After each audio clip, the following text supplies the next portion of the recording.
The first thing you want to do is go to alice.org. So type in www.alice.org and download a copy of the Alice software. Scroll down to the bottom of the page, and in the lower left-hand corner, you'll see the section titled Alice Software. You see Alice 3 at the top. That's the newest one. We aren't going to use that this semester.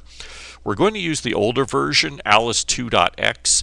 The reason being, there is a great deal of supporting material for Alice 2.x. There is tutorials and examples, none of which seem to exist for Alice 3, and so it's a whole lot easier to work with Alice 2. So download that and install it.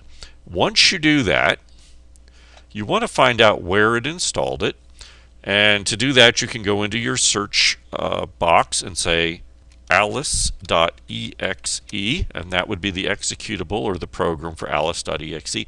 I happen to have two of them here. I'm going to right click on this and then say open file location. Notice when it finds it, it gives me two versions of Alice. One is called alice.exe, which is what we searched for.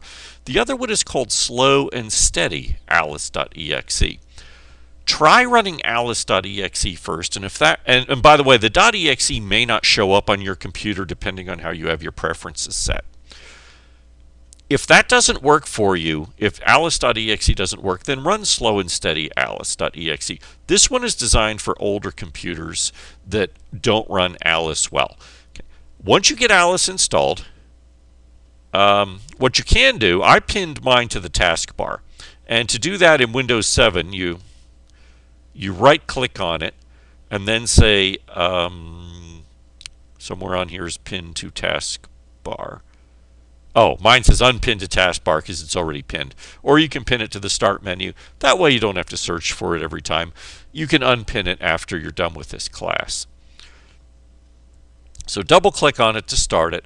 You get this window that says it's a security warning. It says the publisher could not be verified. Are you sure you want to run it?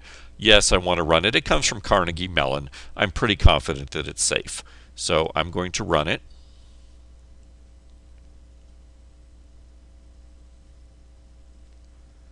And it's loading. We see this is version 2.3.3.